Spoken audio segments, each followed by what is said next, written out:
The Prime Minister has described the contamination of some burgers and ready meals as an appalling situation and says those responsible should face the full intervention of the law. The issue has brought to light the question of whether the meals we eat are safe and whether it's time to change our diet. Well, I'm joined by the nutritionist Ursula Ahrens, Claire Oxborough, who's a food campaigner at Friends of the Earth, and Karin Ridges, a vegetarian who runs the online television channel VeggieVision.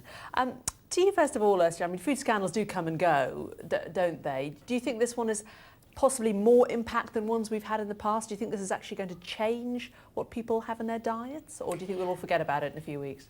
I suspect it will cause a lot of people to look more carefully at what they're buying, obviously specifically burgers, sausages, processed meals.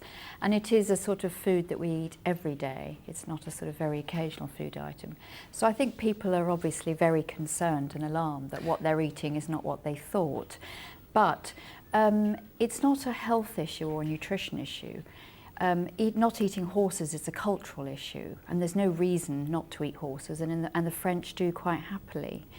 And meat is an important source of many nutrients, so some meat in the diet is helpful for many people. You say that meat is helpful, you talk about us eating it every day. Do we eat the right amount of meat in this country? Do we eat too much, too little? Do we need meat at all? You can live without meat, obviously, many people do, but meat is a very useful source of particular nutrients that are hard to find in other foods, specifically vitamin B12, specifically bioavailable sources of iron, vitamin D, zinc, selenium, etc. We don't need to eat tons of it, and many people in the UK eat more than they need for health. But some meat is an essential part of, it is a helpful part of many people's diets, and specifically for women going into pregnancy or women who are at risk of anemia.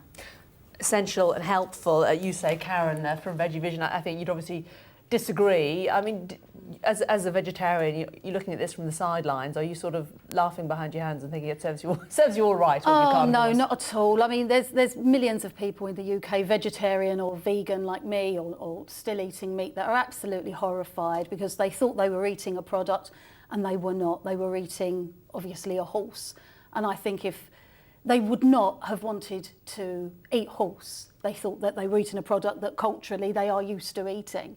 But there are millions of people all throughout the world, lots and lots of people in the UK that thrive on a vegan diet. So I really do feel that we do not need to eat meat. And this is a huge wake-up call. Have a look at what you're eating. And, you know, where is your compassion? Animals used to fill us with joy and happiness. We used to protect them and love them.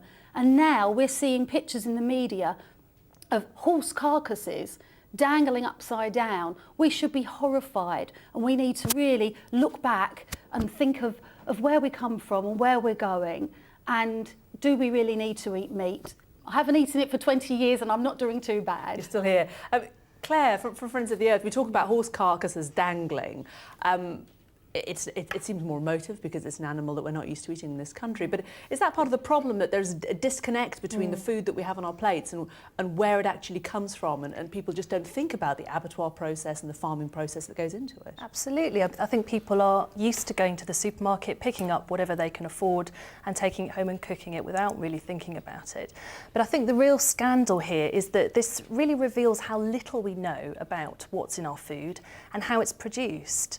And you know, we know there's an incredible amount of pressure coming from supermarkets and elsewhere to cut costs. Suppliers are cutting corners, and who knows what else is going on. We know that, you know, for example, vast amounts of soy animal feed are coming in from rainforests in South America to help feed our animals. Many people don't know that. And what Friends of the Earth is really pushing for is we don't think it's really an argument about should you go vegetarian or do we need meat.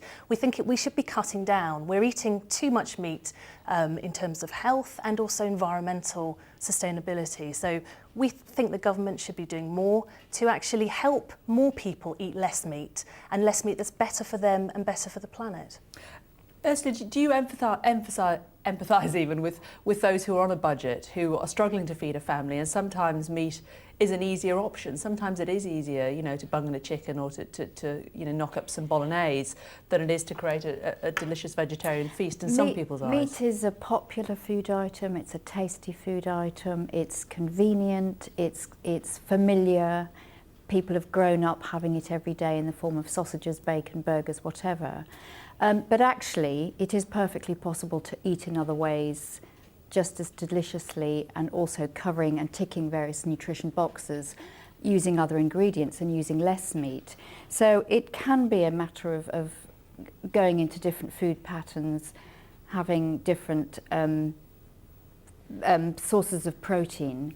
But yes, ultimately the price pressure is driven by consumers, and it's impossible if you're selling burgers or making burgers to sell burgers at £1.50 if a competitor is selling it at 99 pence. And if you have to sell 6 burgers at 99 pence, you will be desperately looking to fill those burgers with any ingredient, probably many of which are not great for your health.